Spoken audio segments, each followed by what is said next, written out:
I'd like to call this meeting to order at note all members present and here. On the phone in or anything like that? No? Okay. Thanks for coming out. It's going to be an interesting evening. Anybody disclosure of pecuniary interest? Seeing none. Okay. Approval of agenda. We have a motion. Moved by Councillor Chaso, seconded by Councillor Hatfield. Resolved that the agenda for the special meeting of council scheduled for Thursday, December 16, 2021 be approved. All in favor? Motion carried. Move on to number 4, delegations and presentations. I'll turn the floor over to Maury. Okay.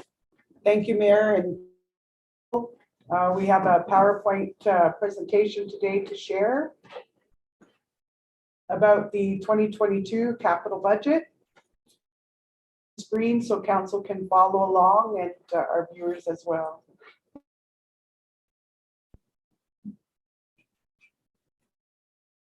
And I will just fix this. Thank you. Okay. I'm proud to present on behalf of the management team and all the staff that the last couple of months to bring forward a draft capital budget for next year to count. In preparing, I'm just going to move this, and how do I get that off? That green thing, does anyone know? I've never seen it there before. Thank you. So as we prepared our budget, we reflected on 2021 and forecasted what we were facing in 2022. So some of the things that we thought about as we prepared this budget were some of the challenges that we continue to face as a municipality in 2022.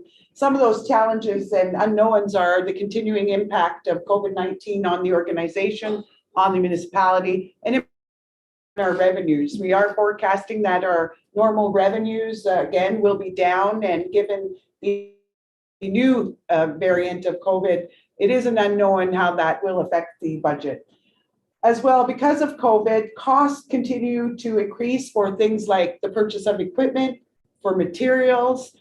Any tenders we're releasing are coming in higher than we anticipate. We're experiencing delays delivery of equipment and materials that we ordered. So those are some of the challenges that we're preparing this budget tonight.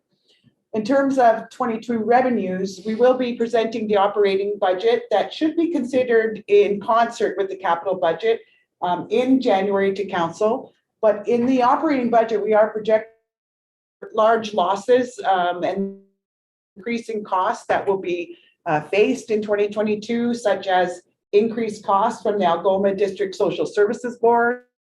We have received a decrease in our annual allotment from the Ontario government under the Ontario Municipal Partnership Fund program. We have impacts that are being felt by our community center and arena. But at the same time, there is some good news. We are receiving increasing government support, particularly from capital program funding, such as Community Investment Fund, which was doubled this year, and we're receiving over $400,000 from that grant. The federal gas tax, the Northern Ontario Resource Development Fund will be receiving $100,000 in 2022 and for each year after for 5 years, as well as our hope that we will receive part of the Infrastructure Canada programs out there that have been designed to help communities with infrastructure challenges while we face the impacts of COVID. Tonight, we are also presenting a 2022 budget, but it is a multi-year budget we're presenting to you. It is in fact a 4-year capital budget forecast.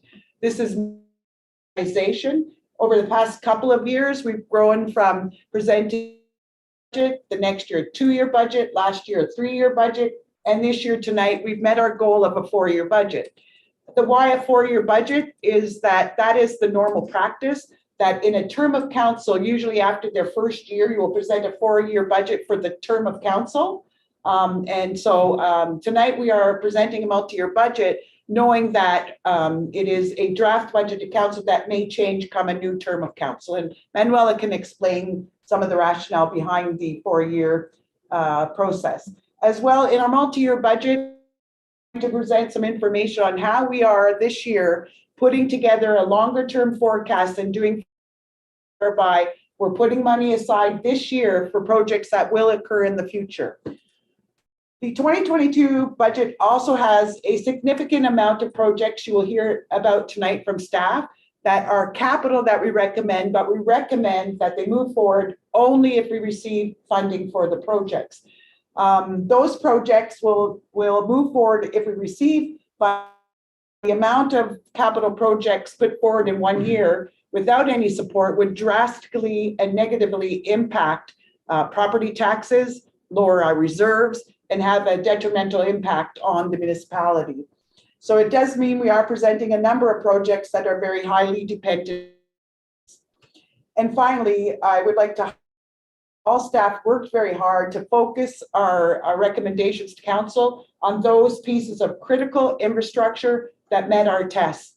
And that also finally implemented the Wayfinders recommendations and the approved strategic plan of council. So our budget aligns with the strategic plan. For example, in our strategic plan, we have a list of key priorities that council adopted around the things as improvements to the community center HVAC, to do a wastewater charges study, and to complete a fire hall design. So we are presenting a budget that is in the strategic plan. In terms of an overview, just as a very high summary before I turn this over to Manuela and to staff, our 2020 operating surplus was $5,296. Our water and sewer surplus was $216,075. So at the end of 2020, after in 2021, we do our audit and our financial work, we did end the year with an $800,000. Now that surplus for the first time was put back into reserves. So according to the new deficit surplus policy of council, $528,000 went into a general capital reserve, which general capital can be used for any infrastructure dedicated to one specific item. $58,000 went into the tax rate stabilization fund, and this is a fund that council has set aside in the where we might have abnormal expenditures, that we have a fund that council can go to stabilize any property tax impacts at the end of the year. $162,000 went into our water and wastewater capital fund, and $54,000 went into, similar to the property rate stabilization fund, one specifically for rate stabilization. And this is important as we just implemented our water meter and the changes to the usage of water, which we projected would decrease with the use of water meters. We had to put some funds aside, and council agreed that in the event we didn't collect the amount of revenues that were forecasted at the beginning of the year, that we could go to a fund to stabilize the rate impacts on our users. So the 22 capital budget overall, $160,000 to come from taxation, so to come from the operating funds that will go into capital expenditures. $885,000 would come from reserves to pay for the capital we're recommending, and $317,000 would come from other. Now the other includes grants and does include water and wastewater funds, because those are non-tax generated revenues. So tonight, the new recommended capital does total $1,363,000. Now you will hear further details shortly that combined with previously committed capital approved by council in previous years, some of that capital is moving forward into 2020. What was approved previously that's being carried forward with our recommended new, our total capital budget in 2022 is $4,725,000. We will go into further details about that. Yes, please. Can you go back? Can you explain better to me the 2022 capital budget proposes the $160,087 for from taxation. Now, is that taxes or property? It's from property taxes. Property taxes, okay. So in the operating budget, there will be a line budget. So you're collecting property taxes, that amount is transferred into capital. So it's raised from property taxes direct. When you're done, Ms. Ask Manuela before she starts questions. Yes, you can ask now, Okay. Councillor Hatfield. Manuela, can you explain to me, like expand on the 4-year plan?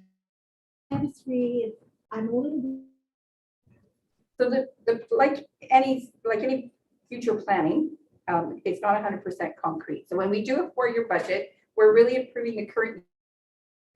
Tonight, when we look at this, we're focusing on 2022 with the plan for 23, 24, and 25, which is a 4-year period. So then next year, when we come back to 2023, that will be the base. And we will look at economic impacts. So it could be new grant opportunities that come up. So we might change how we might move from taxation or reserves to grant, or there might be a grant for rolling stock, which never happens. And then right away we would jump on heavy equipment because that would be a fantastic opportunity.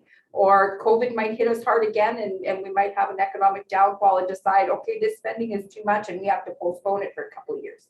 So it gives us an opportunity to plan today over several years, to plan to put into our reserves, take back from our reserves, not deplete them. Because it's easy to borrow from your reserves if you don't have a plan to pay them back and deplete them. And you also have to think about what happens in a year of a deficit, because that's possible. And then we have to borrow from ourselves to correct that. So it's just a good way to have good, concrete, long-term financial planning. And every year you review it. Also, the other part to think about is every council has a strategic plan. Every council has certain to achieve. So we'd like to give a new council a year to get accustomed to what they're doing, to learn, especially if a lot of new members on council, learn what the rules are, what they can do, what they can't do, what they might like to do, and then formulate that into a plan. And of course, do the economic and financial aspects of that plan to make it come to I fruition. understand it. Thank you. You're welcome.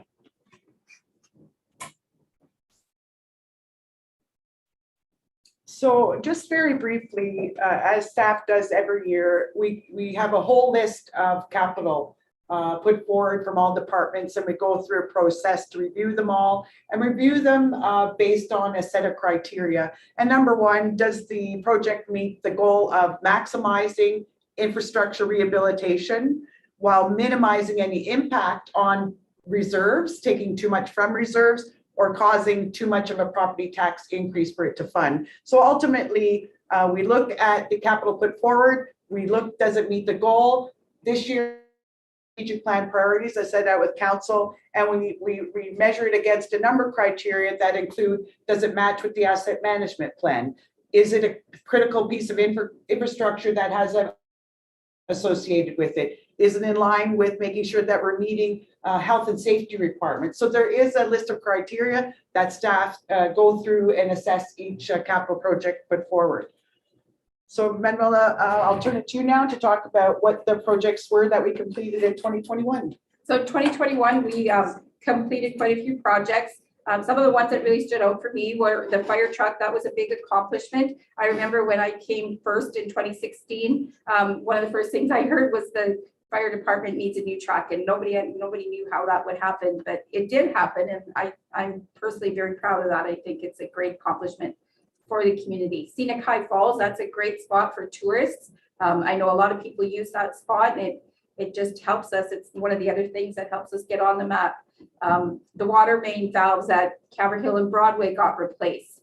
We've got some water valve equipment that's going to help alleviate the pressure that we apply on some of our infrastructure when we have to exercise it. So it's just better all the way around. We did a road condition study, which we're going to incorporate into our asset management plan. It'll help us identify areas of roads and sidewalks that really need to be watched closely and addressed. We updated our firewall and security cameras. And another really good one was the website development. And that was like project for us. We received an award. We had no idea that was going to happen. And I'm really proud of everybody that worked very hard at that project. So in all of that, we spent under $200 from taxation to complete all those things. So that was great. Maury stepped ahead here on me. We can go ahead to the next one. So in 2022, we're going to continue some this year. So the LNG project with several other communities, the airport lighting, so that'll be going on in the spring, I believe. We have some water main and hydrant to repair in the mission. We were trying to get a tandem truck this year. That was a prime example of how COVID made things difficult. The delivery times weren't there. We couldn't get it. We couldn't secure one because they're just not there. So we had to plan for it again next year and actually increase it a little bit because of COVID, all the prices went up. The landfill expansion, we think the bulk of the work will be done. And the connecting link, we have a little bit left, just the crosswalks. And of course, the school safety zone, the bulk of that will be done next year as well. We have quite a few staff recommended projects for this year. There's this page and one other. I'm not going to list them all to you because everyone will be speaking to them themselves.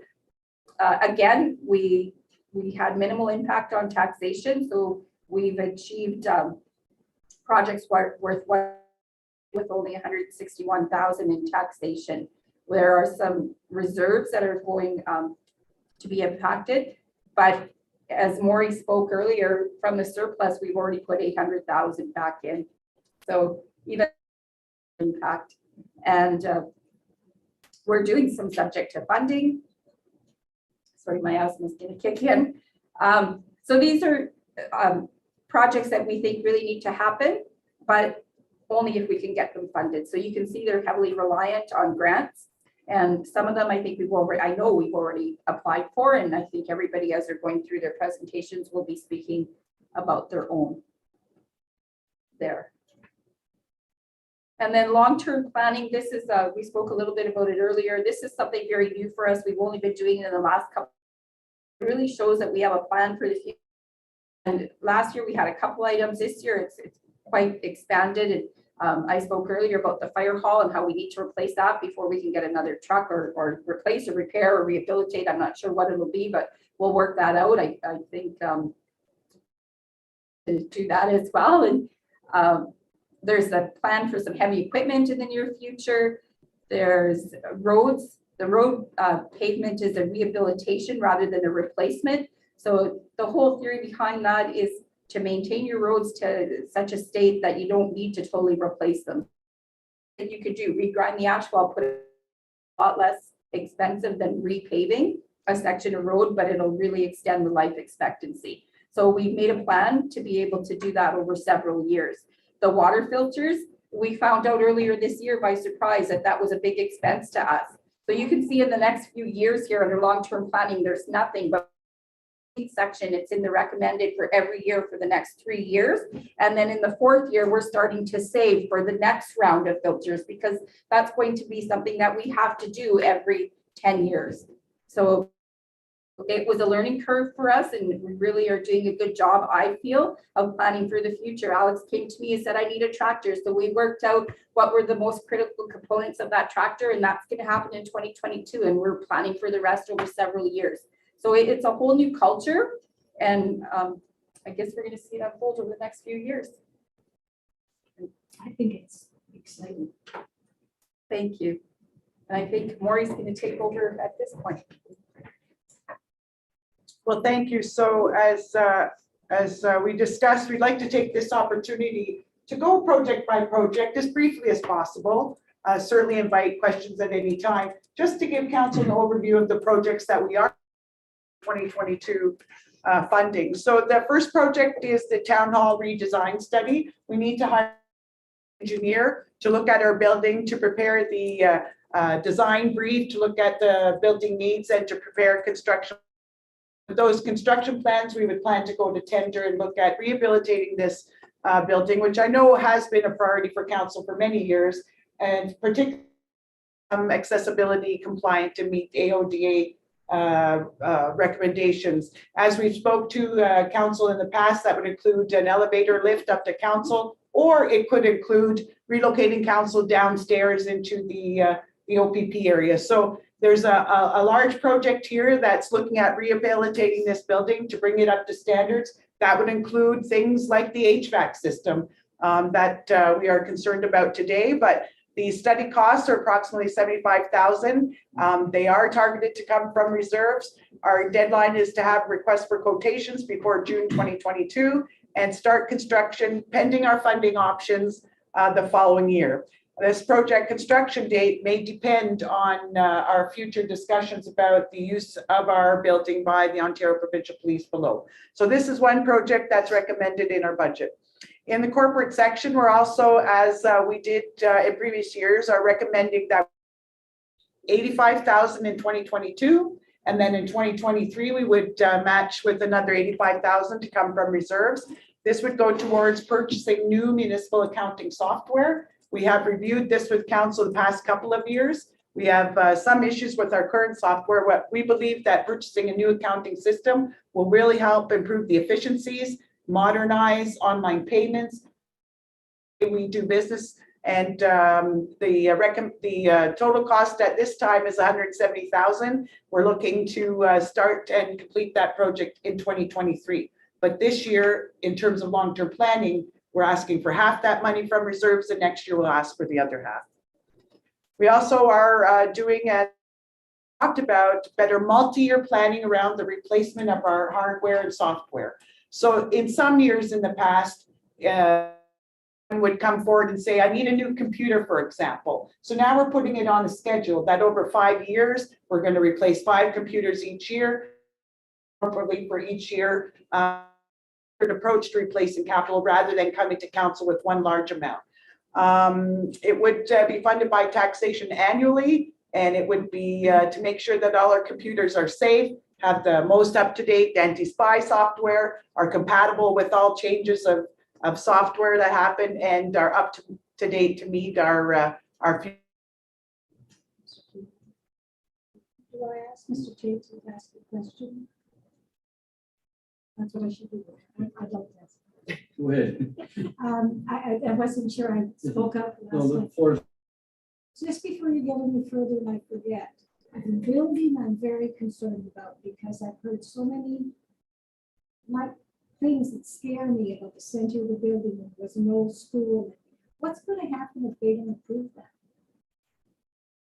council doesn't approve No, that. if they don't, like, what if the architect says, we can't fix this? This has to be torn down. That's absolutely a possibility, and that's why we have to have the That's why we engineering do that. study. And part of that study we've already drafted, and it would be as part of the study to do a structural assessment of the center of the building.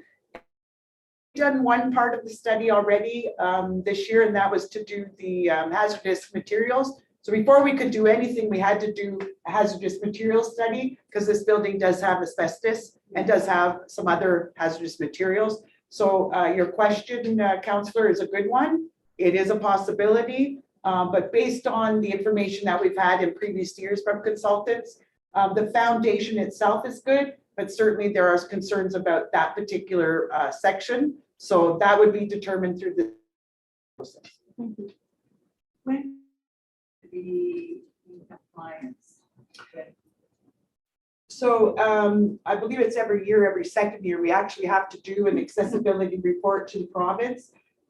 So we are compliant in a number of things. For example, when it comes to our website, we had to be AODA accessibility compliant January 1st, 2021. So our new and there are other accessibility requirements. We have to have a customer service policy. We have to have AODA compliant text or supply anyone who asks for accommodation and interview. So there are a number of policies that we are compliant with. In terms of the building itself and the actual capital requirements to meet AODA, as long as you're not doing what's termed substantial construction to a building, you are deemed to be compliant. So our building is compliant.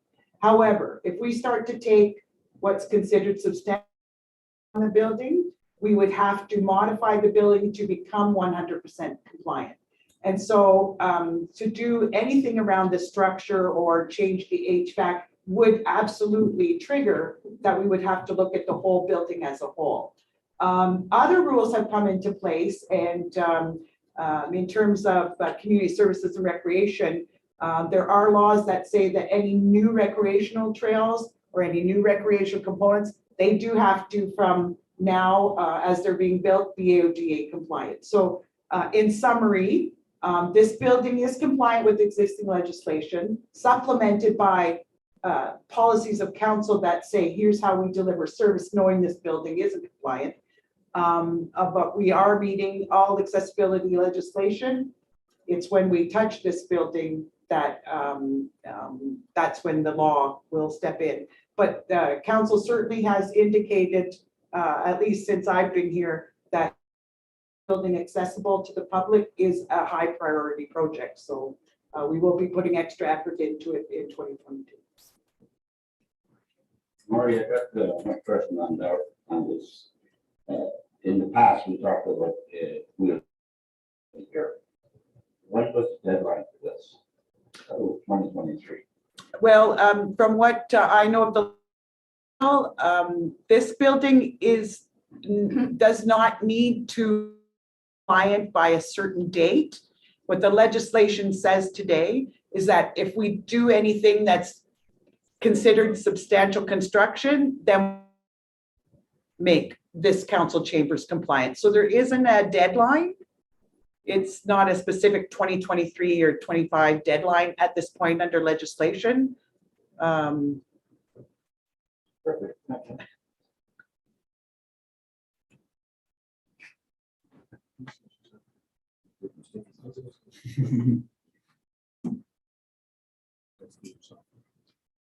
Would you like us to continue? So as I'm be very supportive of, we are also recommending in our capital budget to install new audio and visual equipment in council chambers. We are recommending that we upgrade our AV system, our microphones, and how we will continue to make sure that the public is able to hear us and see us, and council is comfortable with up-to-date equipment. So in our budget, we have $30,000 to upgrade our AV system, but I wanted to advise council that in September, opportunity to apply for a grant. So we applied to Municipal Affairs program called the Modernization Program. And in our application for funding, we included the AV equipment here, the AV equipment at the community center, and some other components to make sure that both meeting areas would have the best up-to-date audio-visual equipment. We have not heard back from that program yet. So in the budget, we are recommending new $30,000 for AV equipment, but subject to funding, we would do the whole larger project, receive grant funding from that project. I'm not sure I made that clear. Does that make sense what I'm saying? We are recommending council under new to set aside $30,000 to upgrade the AV system here. But if we get the grant, then we would be doing the community center and doing an expanded project, subject to us getting funding support. So we'll get our sign. No. Maybe. Maybe that's another project. The wall of order sign. We need one at the community center. I think that's touched on in another slide, Mayor. Yeah. Thank you. So under corporate services, of course, as Kathy has talked about over the last year, we need to make sure we're compliant with our records management and bylaw of retention bylaw.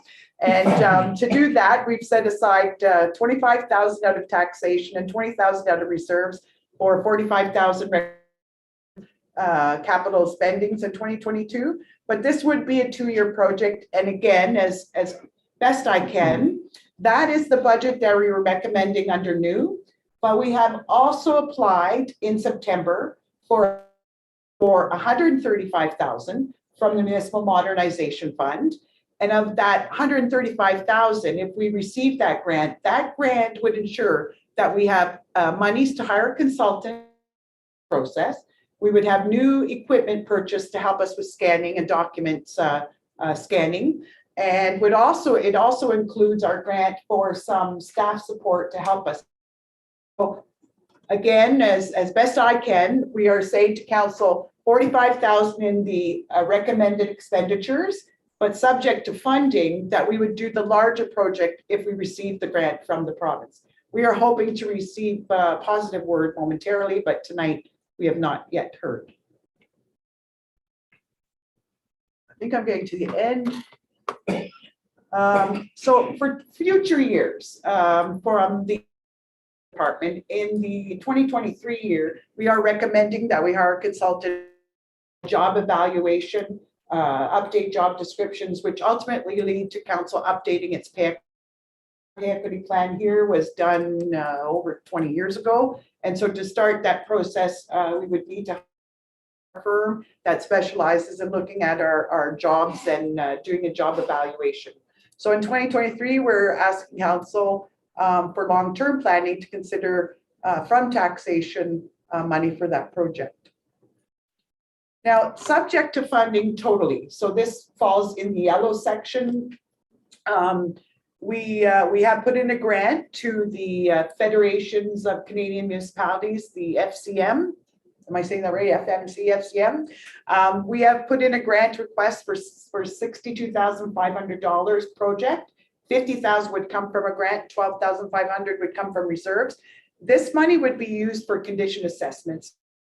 The weak areas in our asset management plan have to do with, we need data, better data, the condition of our equipment, our buildings, and our roads and sidewalks, some of which we did recently, but we need to look at buildings. So we've applied for a grant, and we would be looking at doing condition assessments of our buildings. So one of the buildings we would do as a high priority is the fire hall. By doing the fire hall, we can understand what its condition is to support renovating or replacing in the future.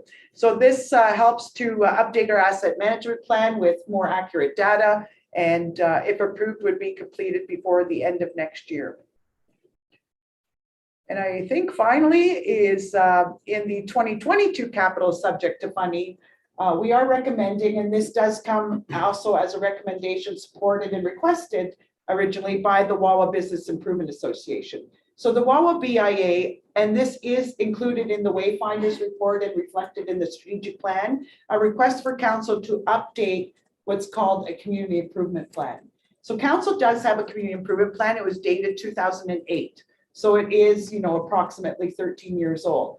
In that plan, this is a tool that the provincial government does permit council to do things that are referred to as bonusing in a legal fashion. So as long as council has a community improvement plan, and that plan sets out a series of financial incentives for an area that council wants to see supported in redeveloping, council is permitted to offer financial incentives. So in this case with the Wawa BIA, they really feel strongly that a updated plan with some financial incentives, which could be a series of grants, or it could be loans offered by council, it could be a series of financial tools.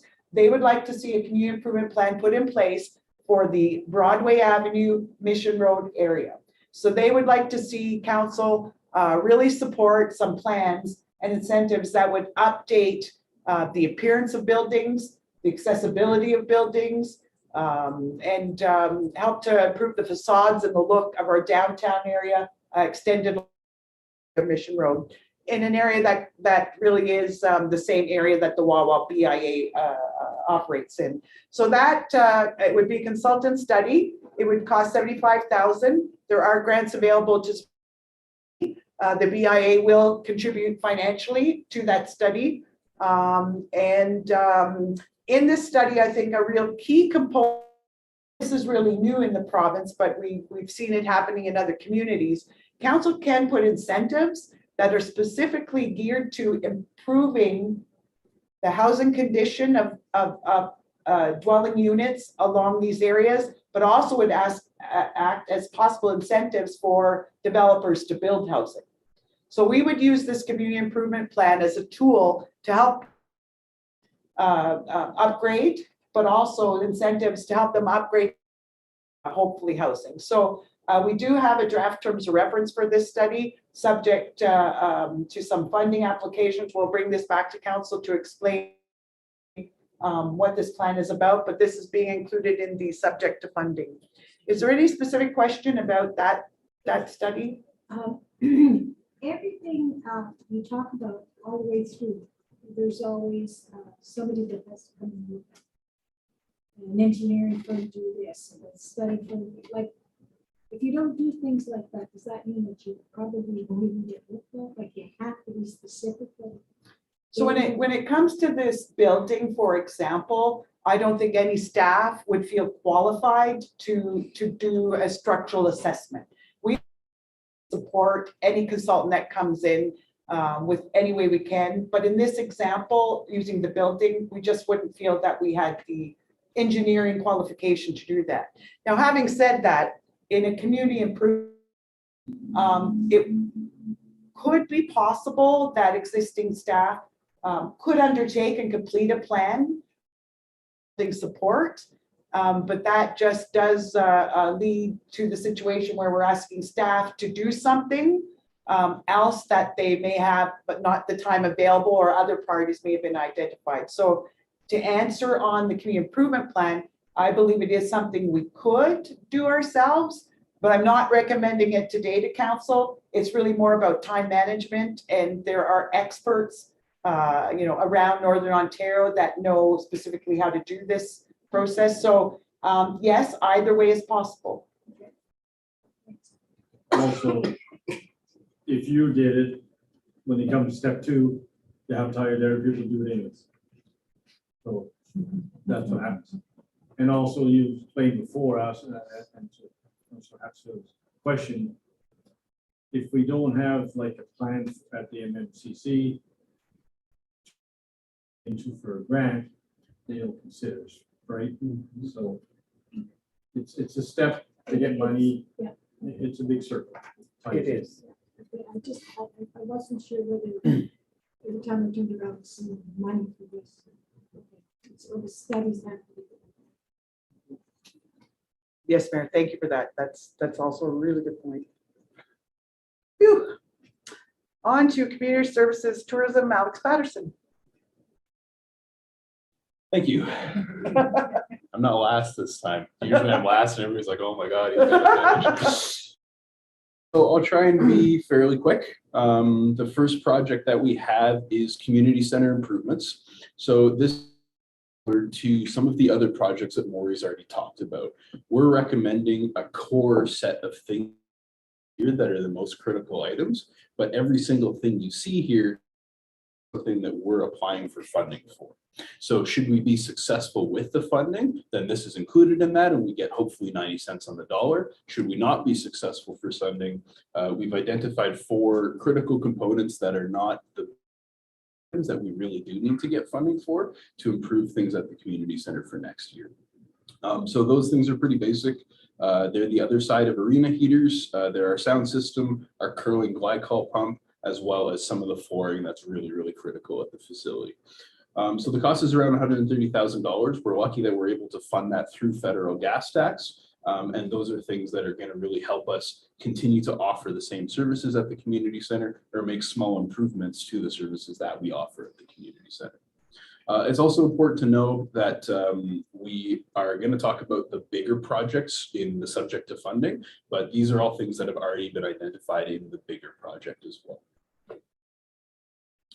The next thing that we have, so we've had a CCAN down at the marina for a couple of years now. That costs us between $7,000 and $10,000 every year to rent. So within a couple of years, it's pretty easy to, hey, we should have purchased that instead. So that's what we're looking for. Washroom there, which is essentially just to make sure that we save on those operating costs, right? You know, an extra $10,000 at that facility is about half of my maintenance budget down there. So it'll go a long way to maintaining other things at that facility a lot better. And then it also gives us a resource that we can use in a little bit more of a safer way than a permanent building, because if there ever happens to be flooding again or things like that, we can just walk away with it. You buy one like we have down there now? Yes, absolutely. I'm sorry. Any idea, like, one with a shower, with showers? So that price gives us some options, right? So the one that we rented was honestly that particular year, like the first one that we were able to find and get. So that could have, you know, several options in it, right? We've kind of discussed as a staff that we don't necessarily need 3 washrooms, like we could probably get away with 2. And so that could potentially or a small shower stall. So really, it's going to depend on what we find on the market within our budget. Now, one question on those sea cans. You said you had 2, and it's down there. And that's going to be 3 approximately a day, or? Every day. My advice is if it's sea cans, is buy 4, 2 there, go get 2, replace it, and keep transferring. But you'll always have fresh sea cans at all times if you get a big event. You have 4 to put in there, not just 2 and right. Be something to think about in the future. Like thinking about buying individual kind of 4, like units. 4 total. 2 reserved, so if it goes wrong, you got 2 sitting up there. I see what you. Yeah, I see what you mean. I think it'll probably depend the most on what we can find for the money, right? But that's something we'll take into consideration. Thank you.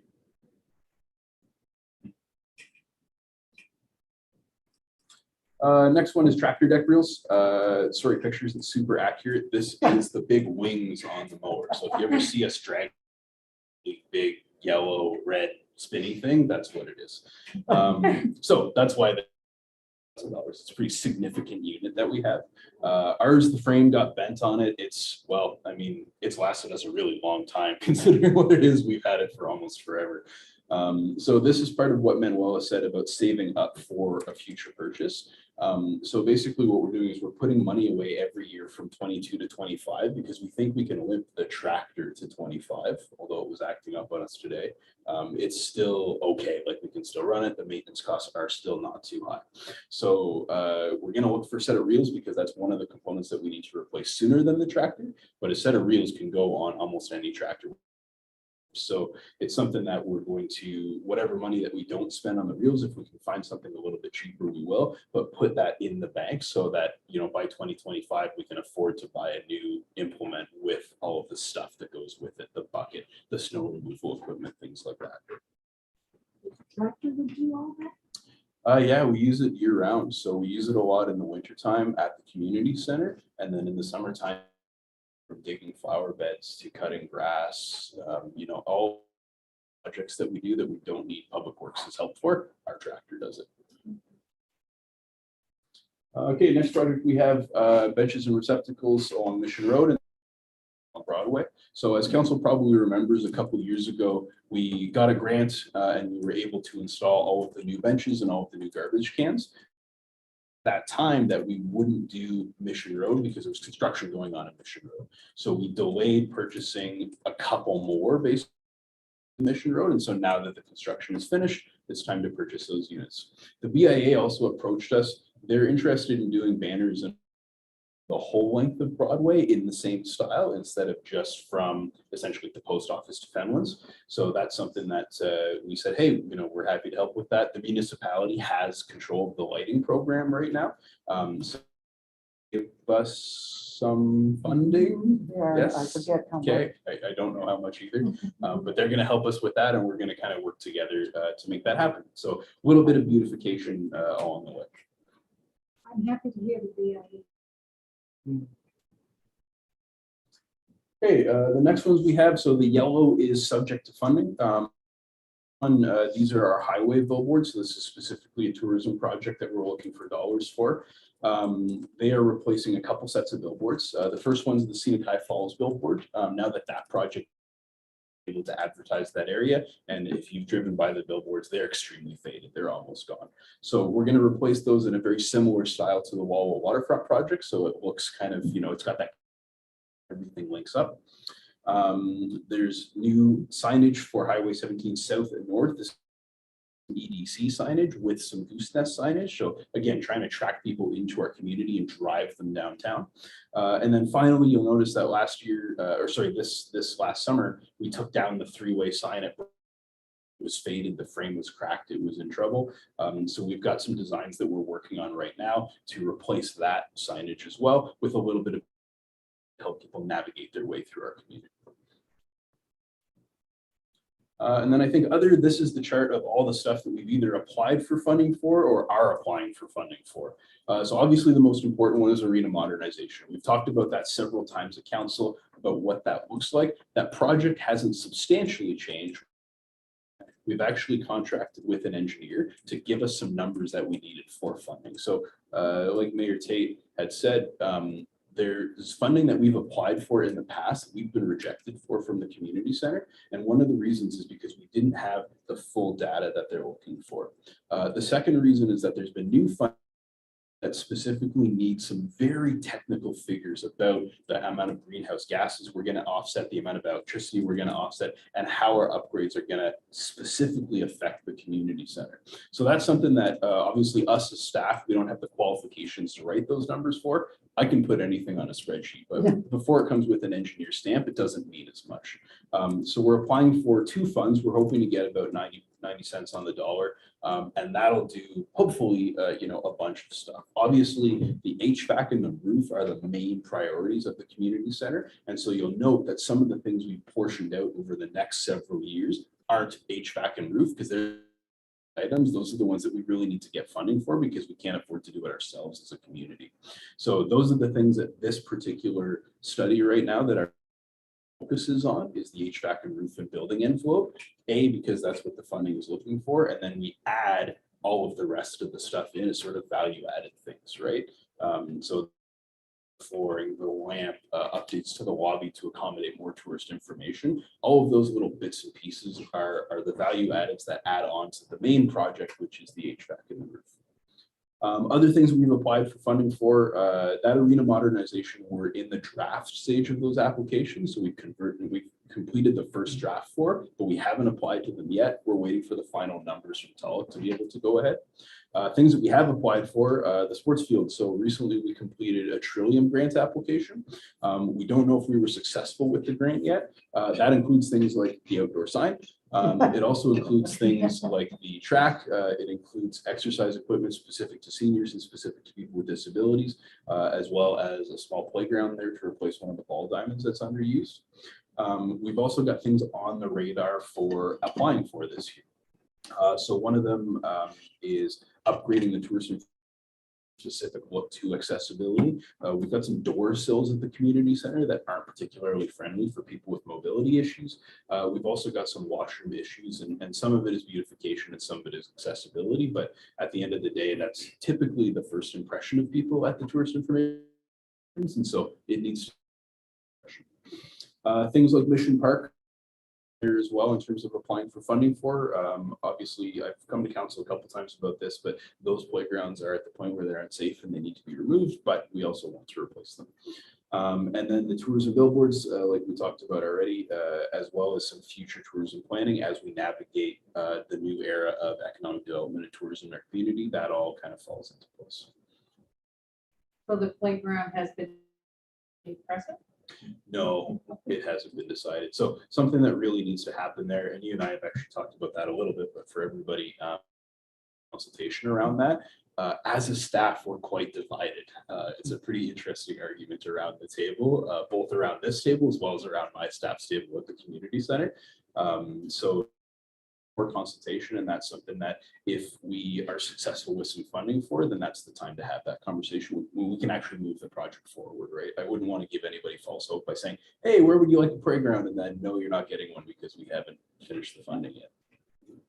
That was my fault putting that there.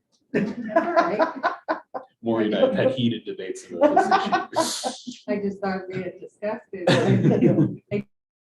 I apologize. Okay. Any questions? No, I'm just about the sign because I just think it's such a great communication tool.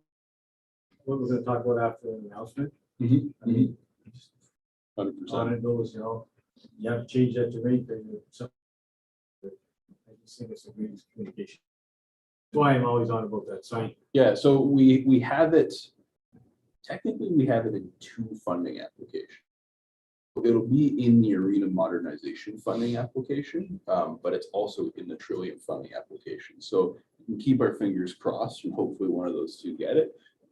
If not, I would say council always has, we just really want it, put it in without the funding. Discussed it as a management staff. It was one of those things where it's like, well, heat in the I feel like heat in the rates is pretty important, but that's our discussion as a staff. If you guys are looking for, that's absolutely, we're here to listen to that. Yeah, there are priorities. Alex, you mentioned something a little while back on did you say the curb needs to be fixed, the cement? Yeah, one component of it, so it's the curling glycol pump.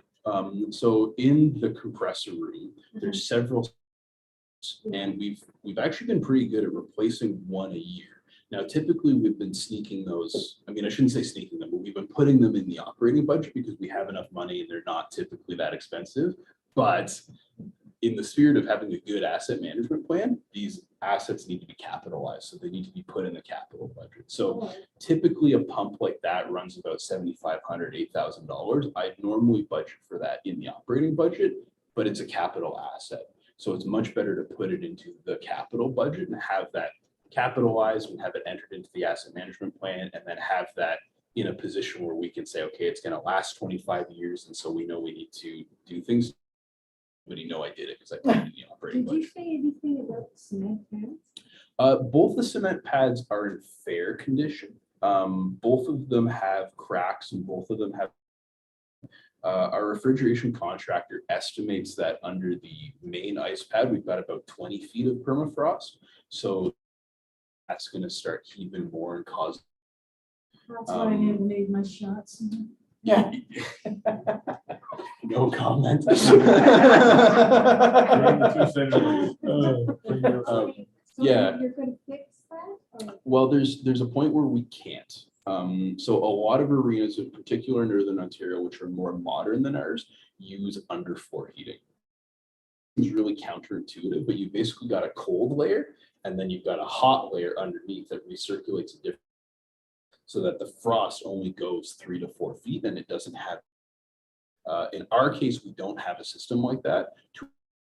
Something like that would be catastrophically expensive. I would love it because it would, but the taxpayers would not love the $1 million plus bill to do it after the fact, right? So at the end of the day, it's something that it'll have to be addressed eventually, but it's tough to say whether that is going to for the pad itself and the out, and you just have to do a new one anyways, in which case you're solving your problem. I do know they've got a total grant to do everything. And they have a new system and they have little wee steel sticking up off the ice in that. It's a really amazing. Do you know when there's money available all the time? Like, how do you find this out? Honestly, Maury finds a lot of grants for me, right? If you're on you get emails often about new grant opportunities coming out, and I don't really know how you I find often them wonder all. how you news, like, Yeah, where but you get all these. when ideas. you're in a particular subset of our industry, you typically get like industry email like that. Our refrigeration contractor wants us to buy things, and they know that to buy things, right? So a lot of the grants that I'm aware of have come from our refrigeration contractor saying, hey, you can apply for this, or we can help you apply for this because we'd love for you to spend this money. It really depends. Well, that's good, thanks. On the tourism, now that you and I spoke with that sign where people wonder looking for high calls. Yes. Yeah, is there anything in the budget for that? but there doesn't have to be. That's something that I can fix, yeah, just on my own. Kathy, you might have to double check me here. If I remember right, we wrote a memo to council, I want to say in 2018, suggesting that we rename High Falls Road to, I think, McPhail, something like that, because of that confusion. And that's as simple as changing a bylaw or maybe the official plan. And then a road sign is very inexpensive. So that's something that I'd still like to pursue. If I remember right, where we left that is we had asked Brookfield if they were okay, because it's their properties that are primarily affected by that name change. And I don't remember, but I'd have to check it.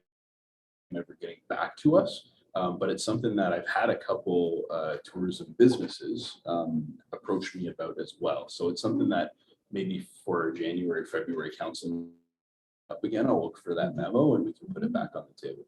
You mean, they're saying it's called the Dale Hall? No, the confusion is we have two Falls Road, which is the dump road. Yeah. I don't think anybody who lives here would call it High Falls Road. Yeah. And then we have Scenic High Falls Road, which is the road that runs Yeah. through the Blueberry Farm to Scenic High. As a tourist, High Falls Road, Scenic High Falls Road gets really lots of complaints at the Tourist Information Center about people getting lost and not finding the falls and things like that because they went down the dump road. So it would be a relatively simple name change. And I think for tourism purposes, I'd like to keep High Falls Road going to Scenic High Falls and rename the dump road a different name so you get less. Dump road would be fine. Yeah, I think McPhail was a little bit of a classy way. I only knew this stuff. But yes, absolutely. Yeah. Thank you, Alex, and we'll turn it over to Kevin. Kevin, would you like to come closer? No, I don't. I can speak louder. So my first capital project is to do a community fire risk assessment. In the past, the OFM has requested that we do a simplified risk assessment. And a couple of years ago, 2018, they want us to do a more extensive assessment. For the location is other in terms of fire risk. Okay, so for example, with let's say Sam's Food Line catches fire. Well, now, structures that are in that one block that are very acceptable to the fire that you've already prepared. So the OFM has now come out and said, okay, now we need to do a more community risk assessment. And I would like to do that this year. And the cost I'm asking for is $25. The benefit of doing this assessment would to help council make decisions on what type of fire services we would to the community, which is my next capital project. Who would do the stuff? Who would do that?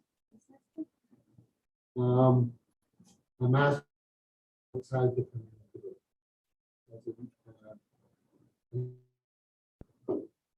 Because I have my own ideas. Yeah. But at least he could come in and look at the whole project. Okay? But you would be listening to. Oh, yes, I would help him. Kevin, can I just ask a question on that? Yeah. Is that, would that risk assessment also bring to the forefront the fact that we have some buildings that are at risk? Yeah, it's a stock of the buildings in the community, and then the distance between them, and then the age of the community. Vacant Yeah, lots. they can occupy seniors, that kind of data that we would use. So once the risk assessment is done, then in 2023, I'm asking for a fire service review. What this does is it looks at our community risk, and it looks at the services that we, and then gives council a chance to determine, do we continue with those or do we increase in certain areas? Now, we do a bare minimum just to get through because we're a volunteer department. So if one of your recommendations is to do public education or presentations to clubs, then the assessment would determine if we're going to do. And if we do determine that, do we now look at adding another individual to the fire department to do? You do, excuse me, do you still do the schools? We do with the schools is we take the fire trucks down and the kids come out and we do a little bit of educating with them. But the idea is to get used to firemen in bunker gear and the fire trucks, so they know what happens when they show up. So it's a limited amount of education that we're doing based on staff that we have to do. Okay? So the fire service review would change that if that's what you want. Here's one, something. Try it all. Sand is spoon line. Yes. They give risk assessment and their cost $25,000 for fire. Now you have equipment down there, like all the old compressors, they're building ammonia. Consideration. That. Would be part of this, the community assessment. So can get. I'm too old, Bill. Okay, any other questions? So that's a future project that I want to do, but we have to do the first one to get to the second. And then, of course, my favorite subject is replacing the fire hall. The Let's entire say- building? Now, we can look at renovating it based on the assessment that we get from an engineer or something. The cost may be the same. So the recommendation would be replace the wall. That doesn't mean that that's the decision that would be made. The reason this came up is with our new tanker that we purchased, only fit on one side of the hall. Yeah. So now we have to take one of the other pumpers and store it in the building down in Montreal Avenue. So now I've got equipment spread across the community. It's not a huge problem, but it takes time if you respond to multiple calls. So when you get a call, right away, we'll get that truck? No, it depends on the call first, Okay. okay? With fire calls, the new truck and the rescue truck will go. But while we're out on that call, we may get a house fire in town or a seal alarm or anything like that. Well, now we have to go down and get that pumper because we need those two trucks. We have two trucks out there. That has happened because I remember when the women were, but like, because we had 2 fires there. We did a good job. On this replacement, let's say, for some reason, you set them in place, you want them in the same property. That I don't know yet. It all depends on, so for example, we now are missing one pumper out of that hall. We have a trailer parked on the outside of the hall. And the, what I call command vehicle or support vehicle is also parked outside. So right now I'm looking at 2 additional bays. But that would take up the whole, depending on how the building is designed. Had another property that we own that support the whole thing. You'd have to see it there. I would recommend it there depending on the location, because you want to keep central within that community, right? Is that important, Kevin? Right? Is it important to stay It is separate? in terms of response times. Right now, and this is just an estimate, but any call within the community, we have firemen on the scene within 7 minutes. So that's guys coming from home, reporting to the hall, getting dressed, getting in the trucks and getting to the house. Which is, I think, pretty good. Yeah, considering. I don't know any Yeah. response times. So time is of the essence when we get calls. And we don't get them.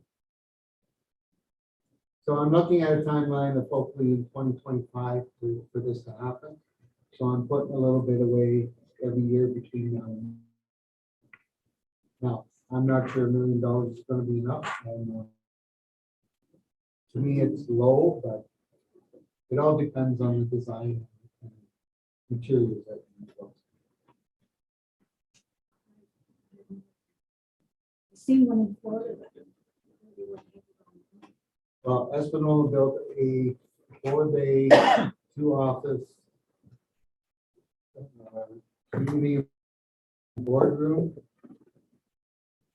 a room for equipment, a room for an air compressor, and it came in at 2.5. And that's just a single story. Second floor. I gotta start somewhere to Yeah. get to that end.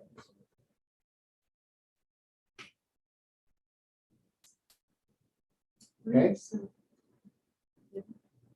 Anything else? Thank you. Thank you, Kevin.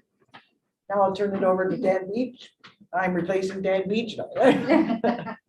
So on behalf of Dan, he offers his apologies, but as you may have heard, due to our extreme weather today, you know, Dan and his crews worked very, very hard, mainly to clean trees, fallen trees, and to deal with emergencies. And then this evening, just before the meeting, we had a couple of trees hit our airport fuel pump, I think it's called. And so he's out at the airport with our staff fixing that. So Manuel and I will share duties to present Dan's projects, and I'll do the best I can. Please ask any questions. If we can't answer, we'll have Dan respond to any of your questions. Don't want to color anything. So I'm just really briefly going to go through these purple and next 4 or 5 slides are projects that council approved in 2021. So the funding has been already set aside by council, but they're carried over into 2022 affecting our budgets. And so those we're replacing the airport lighting. Some of the work was done in 21. The remainder will be completed before 22. We have applied for a federal government, it's a federal aviation grant to support the lighting. We did that application, I think it was at the end of August. We still haven't heard any word. I am quite confident that we will receive some funding support, but regardless if we do or don't, this project was a high critical priority project that will move. Oh, what did I do? I'll move to the next one to say quickly, as Manuela talked about, there was a water main and hydrant targeted to be replaced as recommended by Landmark Consulting, and that will be carried forward into 2022, completed by October. And the benefits of doing this in the Mission, I believe it's in the Hardy Road Avenue area. It allows us to put a new main, so we isolate the area should there be any water problems. We can turn off water instead of waste.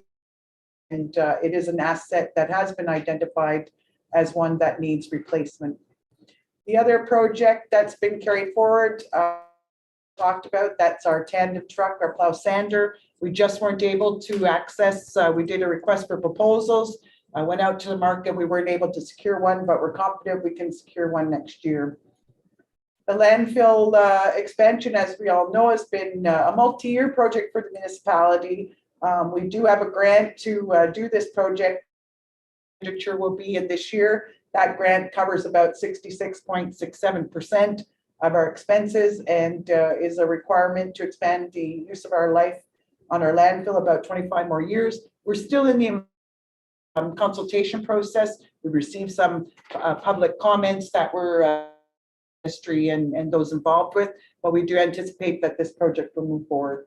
And as council is aware, the school zone rehabilitation project, it went much quicker than we anticipated this year, and the contractor, engineer, and his crew have worked very hard to move this project forward. So a lot of the project was completed ahead of schedule in 2021, and we are confident that the remainder will be completed before the end of 20. Lori, Yes. I'm confused. Do you know if they're paving on Boyer? I believe they are. That whole red was for repaving. Because they haven't started some of that, so that's. No, and as we talked about on Tuesday to council, Arnott Street was lifted up, but it wasn't completed. any area generally around Magpie, the high school, and is that Arnett? That area was left until next year because that actually involves some underground sewer work. So there are sections of the work that were not completed, and I confirm, but the best of my knowledge, Boyer and it was to be repaved. And when you're heading towards the park, paving's done on Magpie, and then there's that strip. Boy, that is gonna be done. It is going to be done. Because It's, of the water main yes, repairs underneath. that have to be done there. Or that's where they're getting, That's, okay. my wife has the I same was thing. asked that and I didn't know. Okay, thank you. I didn't know there was. Mhm. That'll be phase 2 next summer.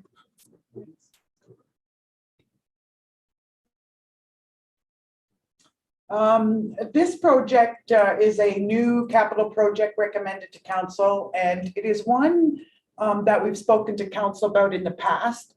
And this is a large project, as recommended by Crescent Engineering. It is to replace a water intake valve that has not been on years on the lower lift, and would also include a number of components to our lower lift station. Also include a very large component of replacing our intake pipe. And our extends approximately 1,000 feet, not sure if it tell me exactly, but I believe it was 1,000 feet out into Wawa Lake, and that whole pipe would be replaced under this program. Now, in 2022, we are recommending that council approve 250,000 to be set aside. That would be funded through a combination of the rates that we charge for water and sewer, as well as using some reserves that we've set aside for water and sewer programs. That 250,000 is what our engineer has deemed as critical and essential in 2022, and that really is the water valve. Now, we have applied for funding through the ICIP, the Infrastructure Canada Invest. And we applied, I believe the deadline was August, and we did apply for a $3.8 million project. Of that project, provincial and federal funds of up to 66.67%, which means the municipality would have to fund a 1/3, 33.3% share of this project. We have heard some news that we've made it up some grant approval process, but we're not approved and decision of the government on this. So project as a whole goes through. It's under the subject to funding as a whole, and if it got approved, then we wouldn't, have to ask for the 250 as new. But the point here is that if we are fortunate enough to get government funding for this essential project, the municipality is still 3%. So that would be a cost of $930,000 of the municipality to support this project moving forward. That is a substantial amount, but as Manuela, we are setting aside from reserves. But that doesn't mean when the time comes, we might have to come back to council to say, I think it's in the municipality's best interest to go out for loan financing, or maybe we can fund it through a combination of other things. We've talked about using the NORDS fund. I recommended to council on Tuesday that some of that Northern Ontario Resource Development funds go to water and sewer projects like this. So it is a substantial share to municipality. But funding like this, if we were approved, would be something at the time we would recommend to council. The study's been done on that. Pardon me? The study has been done on that one, like the. An engineering report and review has been prepared and was the basis of applying for the funding. I don't think there's much else. Alex, feel free to add in if I missed something. A number of other recommended capital projects recommended through the infrastructure services. Number one, just 3 projects I'm going to the infrastructure building at the Magpie location. They need to upgrade their lunchroom, replace their heating system, and now, due to this storm, we are aware we have to do some roof work. So there was quite a substantial leak today and the day before. So we are recommending 80,000 be set aside from our funds, 10,000 from taxation and 70,000 from reserve to do those works in 2022. Something like that is considered normal operating maintenance, so it's very unlikely there's any grant for. You're replacing the heating system. That's not what he talked about. He was talking about the ventilation system. That's not in here at all. It's kind of one and the same. Is it? Yeah, so like when we had the engineer up to look at the community center, I kind of brought him aside for a little bit because like we talked about when we did the tour, there's major vents in there. But the heating system has also recently failed. It can be like a two birds with one stone thing, right? Replacing that ventilation, because when you replace it with a modern system, it's not just boiler piping thrown in there and some heat generated, it's an actual airflow system. So this is for the township garage? Yes, on Magpie. That's an old building. I believe it's the 50s, the 1950s. We Yeah, if you did. look at their kitchen. We did have an engineering report done, I believe it was 2018. I do have a Crescent. Crescent set out that overall the building is in fair condition structurally, but did note that there were a number of building components that needed to be upgraded and changed. And we have slowly been making those modifications. But certainly Alex knows more about the project, but we do think it's a very high priority and the roof will be added on now. Yeah. Given certain circumstances, today's circumstances. Also in the capital projects budget are replacing aging lawnmowers. And as Alex was explaining about the wings, what was that? The reels. The reels on the, I'm not an equipment person, the wheels on the piece of equipment in his department, even though these items are only 10,000 a piece, they do fit better in a capital budget to be, included in the asset management plan, and so therefore there's two mowers. And at 3 Maple, we are recommending that 75,000 be set aside from reserves to do some needed repairs on the building exterior. If you've noted on the exterior, the bricks are starting to disintegrate and wear out, and there is some TLC that's required that actually will preserve the building by ensuring leaks and those things don't occur. So those are 3 projects that, yes.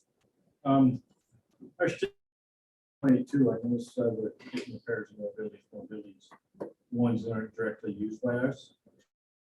I'm gonna start looking at defining some of these buildings down the road. Absolutely. We have identified a number of municipal properties that we would at some point bring forward to council to make an official declaration of declaring them surplus and available for sale. On this particular building, I am working with a potential interested party, and I am hoping we will discuss this at a future council meeting as some background work is undertaken. Just some few, make some of our buildings ready, available for purchase. But yes, we are looking at all our properties and going through which ones we can declare surplus and to remove from our inventory, especially those ones that are no longer needed. Thanks. Getting tired of hope hydrants is next. Oh, the cemetery expansion. So as council again is aware, in 2022 and 2023, we are requesting that 50,000 in 22 be set aside and 60,000 in 2023, with a combination of money coming from both taxation reserves go towards our cemetery expansion. Basically, the project goal is to expand the capacity of the cemetery and purchase and install a columbarium. And Councillor Chasseau served of this project and knows a lot more than I do, But I can say, if you can make out, I know it's very unclear, but the lower bottom visual, we had the survey complete, 2 design concepts prepared. Those design concepts are going to the cemetery committee first to review, but the cemetery committee will be bringing this back to council in terms of a future dimension of the cemetery. The project in its entirety will be completed by the end of 2023, and it is part of our new capital project recommendations. At the last meeting, we discussed on what time we want to go with. Decided the plan two. And after going through plan two, I got home and I'm looking at it, and we may have to go to get the public input, because there's some changes that may not go with the public, so we have to have open house public input. I'd like to have a chance to documentation. Okay. Okay.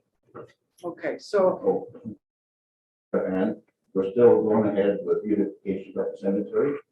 I have a great committee working together, and they're awesome. We're still raising money, and we're gonna have that cemetery beautified, hopefully, in your future, and then take on the other ones. Thank you.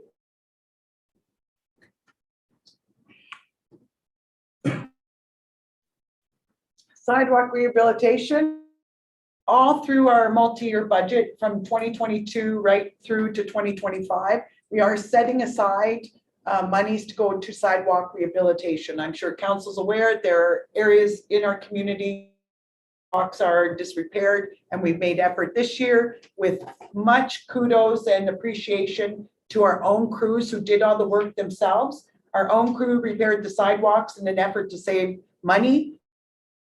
Make sure that we could do as much sidewalks as we could with the money available. So we will be doing a rehabilitation of continuously over the next 4 years. I would like to note that receive a grant for $100,000 under the ICI Canada program, specifically a COVID program. Our municipality received $100,000 approved for sidewalk renovation. Able to spend $26,000 this year. And it's because our crews did our own work. That really only went to materials. So we do have the next 2 years to use that money. So we have $1,000 left of a grant. So for 2022 and 2023, it'll be funded 100% by a grant. And then the years following, we would take money from reserves. As Manuela pointed out, a really good program we just was called the Street Scan program for the asset management plan. You may have seen that there was a machine that someone was pushing and going on our roads, and we're just integrating that data into our GIS system currently, and that is going to evaluate for us the condition of all our sidewalks and roads. And so once we have that data and we are able to share with council, to be prepared will be based on that information that we received. Pavement preservation. So every year that we will put aside money to go towards pavement preservation. Over the 4 years, $400,000, $100,000 each of reserves would go towards the high priority areas of the community to be rehabilitated. So right now, again, until we wait for this data to be finalized, we do know that a section of Regina Avenue is a very high priority. We've had many complaints, and we have identified that Regina Avenue, a portion of that would be repaired and replaced. And then other small sections of roads that are needed would be identified and preserved with this funding over the next 4 years. So we won't find out what roads until this, get the results back from this. Best that I know, I'm sorry, I don't know all the information, so I'll get back to you. But I do know Regina 30. I do know that the I call Mitchcott River Village Road, Yeah. that there was planned for work to be done this year. I'm sorry, I'm not knowledgeable if that work got done, because there are some big gaps in pavement that was targeted to be done in 2021, but the work didn't get done.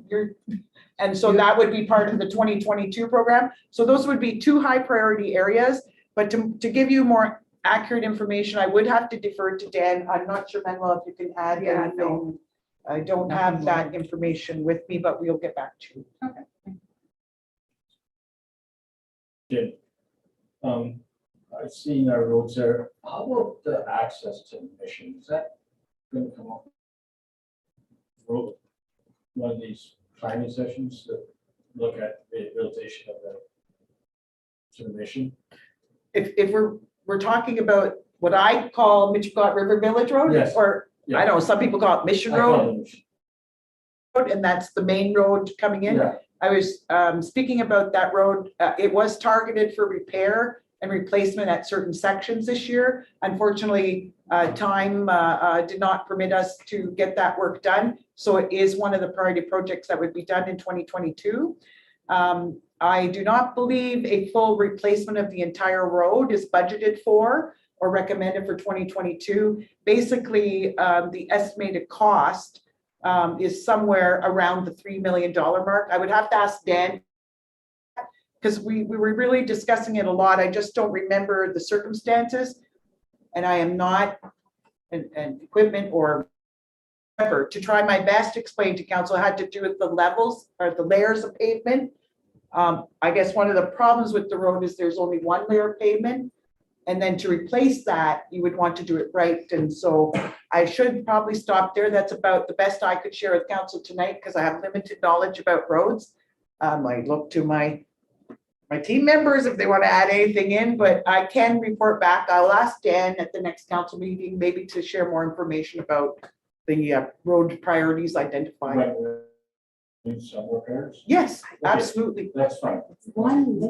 I can, yeah, sorry, I can speak to it a little bit. If, when you looked in your packages and we had these sheets, you have the green section and there's pavement in the green section over amounts, 100,000, 100, I think it's 100,000 every year. So that was the preservation that Maureen was speaking about, like the area on Regina Road where they'll pick up the pavement, they'll grind it, put it back down, it'll be much better. And then in the blue section under the long-term planning, there's, and I discussed putting money aside for bigger projects. So there's 125,000 over 4 years in addition to the green section.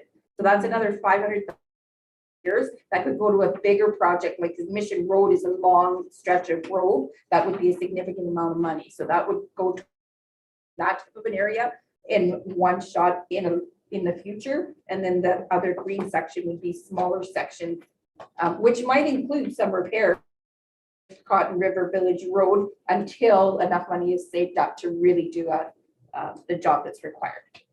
Only one lake on there, so no wonder it's in the shape it's in. And the amount of traffic now, like we were talking about with the line going in and everything. So is there anything that we can like go to them and, you know? Absolutely. The municipality has a bylaw that it passed, started, as well as a site plan agreement for the camp base at the Pinewood Drive location. In the agreement with the council with Ballard, it does say that they are responsible for any unusual wear and tear, for helping us with the cost to keep our roads in the condition that they would have been with normal municipal maintenance. So there are some provisions in that agreement for us to work with Ballard and Nextbridge if we need to have additional maintenance on roads. So I know that Dan has been in discussions with the company. Unfortunately, I just don't have more specific information, but council does have a bylaw that does specifically the assistance will be provided when requested. Thanks. Oh, enough. Maureen's happy to hand it over to me. So hydrant, again, this speaks to preservation and maintenance more so than actual replacement. So we have 119 fire hydrants throughout the community. So if we, and all of them are past their useful life. So some significantly past, some just recently, some don't work at all, I think, which isn't good. So Dan did a very good job of speaking with a company who rehabilitates rather than replace. It was $5,000 per unit to rehabilitate them, which really means they take the top off, they take everything from the inside, replace the insides, and close it back up, and you have a nice working fire hydrant in very simple terms. So our plan is to do 9 a year over several years. And as you can see, I think it's 45,000 a year. For the next 4 years, we'll get quite a few of them started, and then we'll make a plan. You know, will give us time to see how they're working and how well the rehabilitation is going, and make a plan to continue for the future. 119.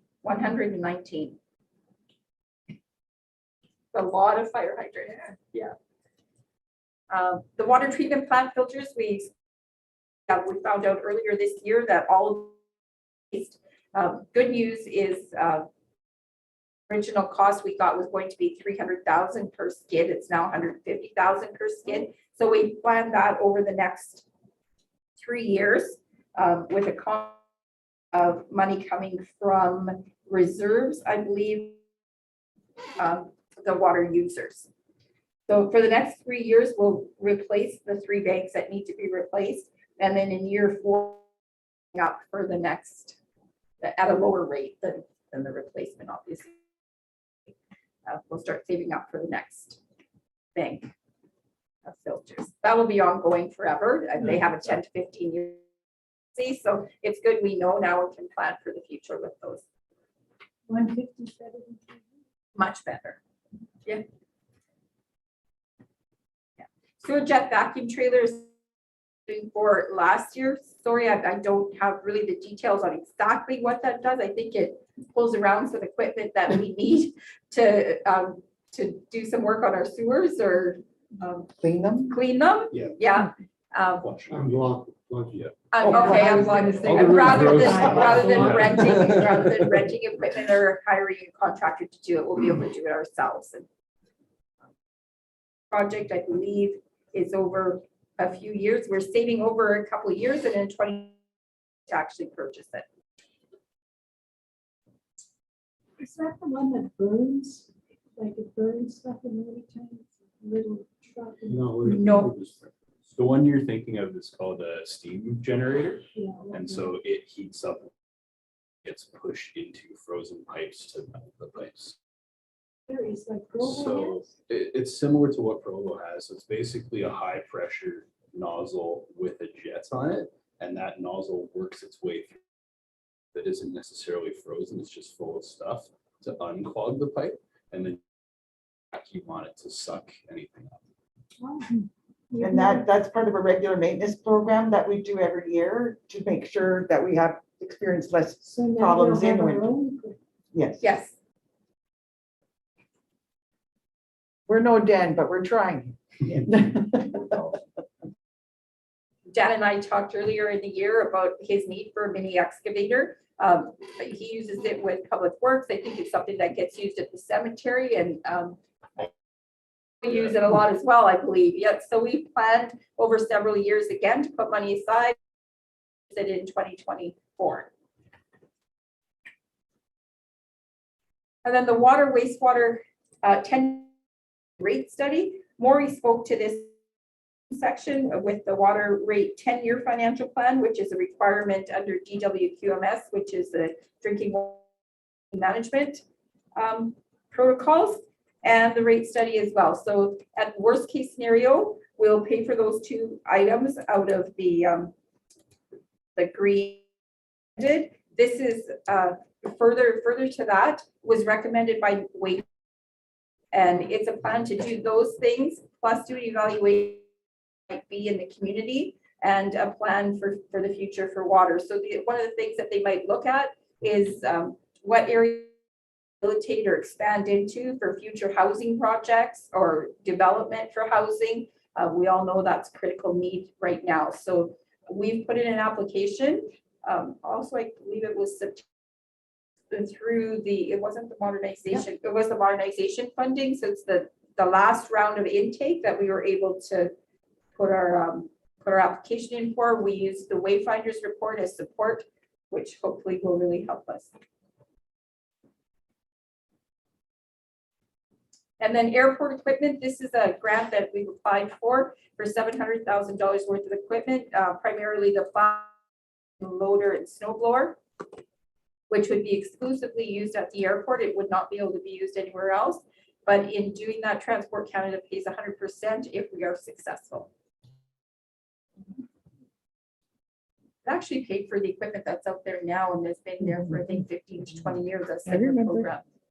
So this speaks just a little bit to it's over 3 years after 2022. So 2022 being the main focus of tonight's presentation, but then just what we are hoping to do in 5. So there's several programs that, I guess everyone has kind of indicated will continue over several years. So sidewalk, pavement, hydrant rehabilitation, the computer software, those things over the next several years. BMMC improvements also over the next couple of years. And then we're getting into the single year type funded thing. So the TIC interior was over a couple of years, the water treatment plant, of course, over the next 3. We're funding all of these projects through primarily, sorry, I've lost my thought there. Some from taxation, some from reserves and grants. You see, there's very little grant funding there, but when it says reserves for 2025, some of those dollars initially came from grants. So some will come from grants that get moved into the reserve because they're not spent in the year that they're received. So some of these programs, like federal gas tax or OCIF, we receive the money, but have a 4 to 5 year period where we can spend it. So doing this allows us to plan for how we're going to spend that money. So we might not spend it this year. We might wait a couple of years and do a bigger project. Then there's a little slide here on our reserves and reserve funds. The rate stabilization, as we talked about, there's 469,000 in reserves for property tax rate stabilization, and quite a bit, 1,000 for water rate stabilization, which is very good because we just started this in the last year. This is the second year we've done it, so it's come along quite nicely. The discretionary general, this is money put into reserves that's used for general capital, but not for any specific thing. So it's not tied down like a federal gas tax can only be used for core infrastructure, OCIF only for core infrastructure, this for rolling stock, new heavy equipment type thing. So our transfers into reserves from going into these types of reserves. The discretionary reserves, 1.6 million. Admin is in there. So also, so it's like the general capital, but doesn't necessarily capital. So a good example would be, say next year the Omicron comes here and we have just for a long time and we just have no revenues, we can't get money in. This is a reserve we would be able to borrow from in order to operate. So it's not strictly capital. The obligatory reserves are the ones like the gas tax federally and provincially, the NORDs. And we do have a plan for them also over several years. And then I just wanted to remind council that a couple of years ago, we lent $1 million to ourselves to pay off the debenture on the MMCC, which was going to be another 10 years, the way it was set up. And I think at the end of that 10 years, we would have had to renew because it still wouldn't have been paid off. So we borrowed from ourselves, at which point it will be fully paid back. And you can see already we've paid back $400,000 in interest. So that's, yeah, I just wanted to just really let council know what a great decision that was. And it's up to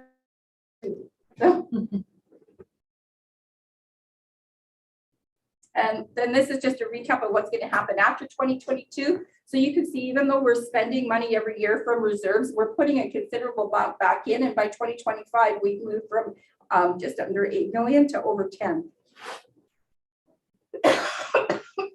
Pardon me. Oh, my. So I would just add for Manuela, I know these documents might seem overwhelming, but they are the details of what we're highlighting tonight. We're giving a high level overview. And you can see a breakdown of those reserves by year, estimated in your, pardon me? Going through all these pages. Sorry. And you can see a breakdown of those reserves. You can also see a breakdown of how much money is federal gas tax. So after tonight, if council has further questions, some time with Manuel or myself, or a future meeting to get into more details, certainly this is what I'm calling the capital in a way, and supplemented with the PowerPoint. If council has any questions about the reserves and wants more details, please try to come talk to Manuel and myself. So in closing, to close with the budget timelines, to get an idea of where do we go from here. Well, obviously council needs some time to review what we're putting forward, consider this a little further. But we also recommend, as we did start a couple of years ago, that we provide a public input and comment period. So between tomorrow and January 8th, I'd like to offer, approximately public to look at the PowerPoint, request any additional information, and provide any input to council on this recommended budget. As well, it gives council sufficient time to look at the budget and our presentation. We would then the operating budget to council. So as we were saying, and as I recommended in Wayfinders, a capital budget can't be looked at in isolation. Look at what we're recommending to take out of the operating budget in time to use for the capital budget as part of the operating budget. So we plan to bring the operating budget forward to council January 18th.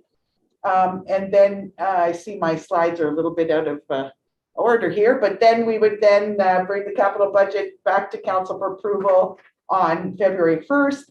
And similar with the capital budget, we present the draft operating budget to council, give public input time, and bring everything back to council for final approval 2022. So those are our recommended timelines. And in closing, I wanted just to thanking council for their patience. I know this was a long meeting tonight, but because we are presenting a 4-year budget, we wanted to make sure that we took a little extra time to explain what we're putting forward. I take the opportunity to thank staff and Manuela and the treasury team. They put a lot of effort into this budget, and I am so thrilled to great team that really took into consideration what was council's priorities. I said out in the street, and our affordability and impact to taxpayers when making these recommendations. It does meet that I think we all set out as a team. And I think on behalf of everyone, thank you. And we're here to answer any questions that you may have today or in the future. Before I go, Manuela, in the capital budget or the operating budget, all the service vehicles that the department gets, that under capital or that under operation budget? So the replacement of the vehicles is under capital. The day-to-day operation of the vehicles is in the operating. So there's money put aside for that? Or Yep, so gasoline and permits and things are in the operating, but the replacement is actually, I think if you look at the blue section, oh no, I did have vehicle replacement in here, but I changed it to general capital. That's why I missed that. I was thinking about that at one point, and then I thought, you know what? I want to just earmark vehicles. So I put aside 125,000 every year for general capital, which vehicles could definitely fall under that category. Thank you. Why I seem to have understood this budget so much better than, I've been listening to budgets for 25 years, but this one, really good. I really enjoy it. Thank you. I just have one question for Alex. On the waterfront that you have, and that's in the budget for 2024. more? Yeah, so that is probably the best way to say it is it's just a placeholder for right now. When we did the waterfront project, we did it between Roses Beach and Lions Beach. Mentioned once we segmented that out is to do the what I keep calling the shoulders of it, basically from Roses Beach to Wallowa Creek and from Lions Beach to the Old Mine Road in a second phase, phase 2. So what we based phase 1 off of was the LaPointe plan, which is a 2008, I think for free for us by an architect, Mr. LaPointe, retirement gift to the community. And it had the whole section right from the creek to mine.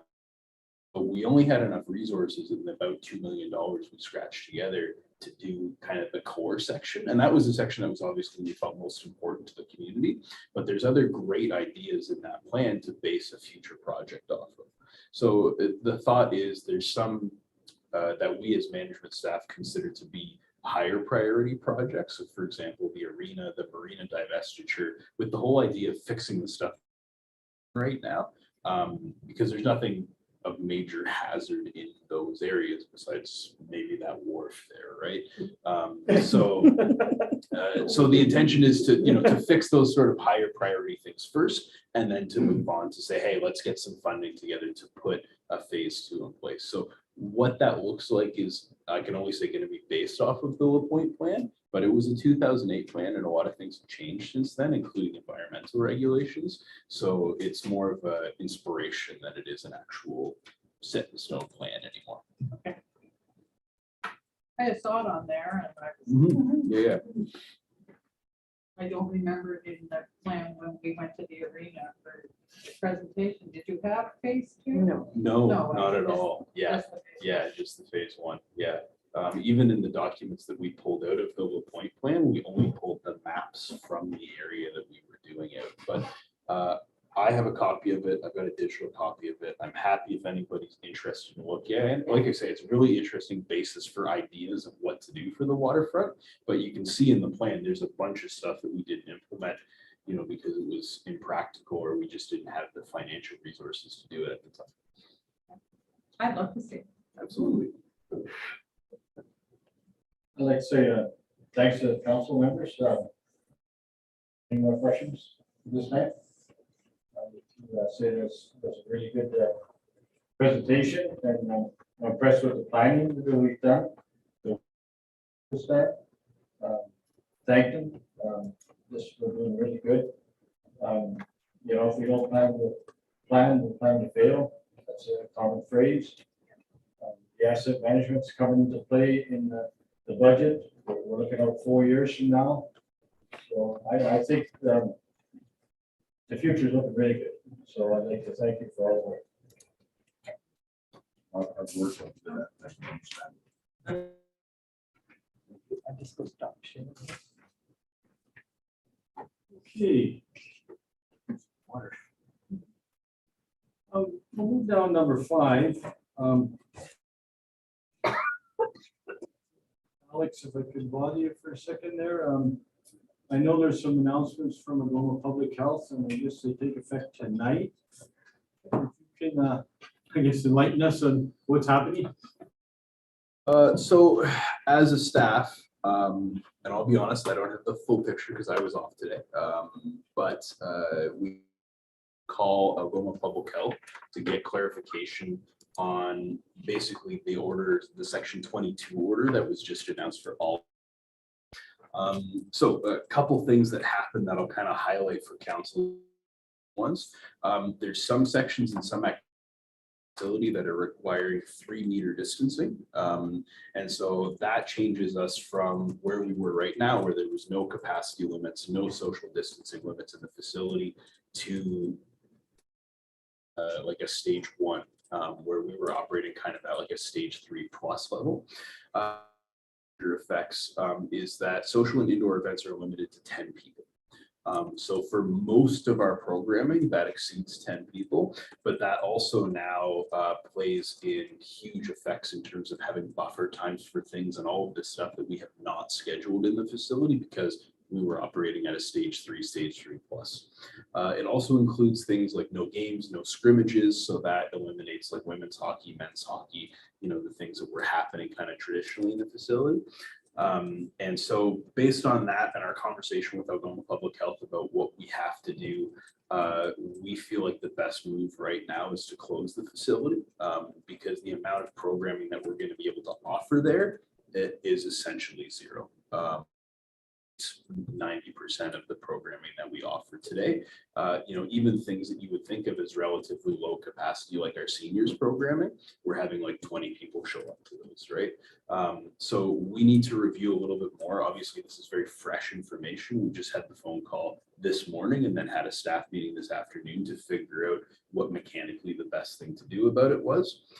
So our recommendation is to close the facility starting on Friday, with next week, the week before Christmas, to figure out what our new reopening plan is, to reschedule the entire facility, which is going to take us some time, to communicate with user groups about how exactly they're going to be able to provide programming, because until at least January 17th. We'd really like facility on January 3rd, but we need to in a really substantial way, and it's something that we can't do tonight and tomorrow morning. The other consideration for council is that most of our programming besides on ice programming is already canceled. So all of the dance, the fitness is done, things like that are already done. So the only effect that closing right now will have on some of the smaller ice programs that could have potentially still run. But most of our ice programming, like I said, was open. The amount of dressing rooms we would have to use, we'd be canceling 80% of it just following these orders anyways. That's what we as staff are recommending, is that we close on the 17th to make a plan. And the goal is to reopen the facility under new rules on January 3rd. And then what exactly those rules will be, unfortunately, could change between now and then. We've discussed as staff the potential of another Christmas shutdown. I'll remind council that last year we were shut down until the Family Day weekend. It was a pretty significant shutdown after Boxing Day. Obviously, none of us want that. We want to plan to be ready to open on the 3rd. And so that's what we're aiming for, but we have to take it as it goes. Well, right now, there's no activities, like they were canceled anyways before this order. Some of them were. So most of our, what I would call the upstairs activities, so dance, fitness, things like that, those were not scheduled for next week. The kids are out of school, those activities. Fitness semester was over. Some activities, so most of hockey was still happening, all of curling was still happening. It's our view that 90% of that can't happen with these orders, right? So for example, well, there's 30 kids, you can only have indoor gathering of 10. So that's 5 kids and 5 parents, no coaches. It just doesn't work out for all but the smallest user groups. Even with curling, for example, having 10 people as an indoor gathering limit, that's one sheet of curling. It's not really reasonable to operate. Is it possible to get on the town talk tomorrow?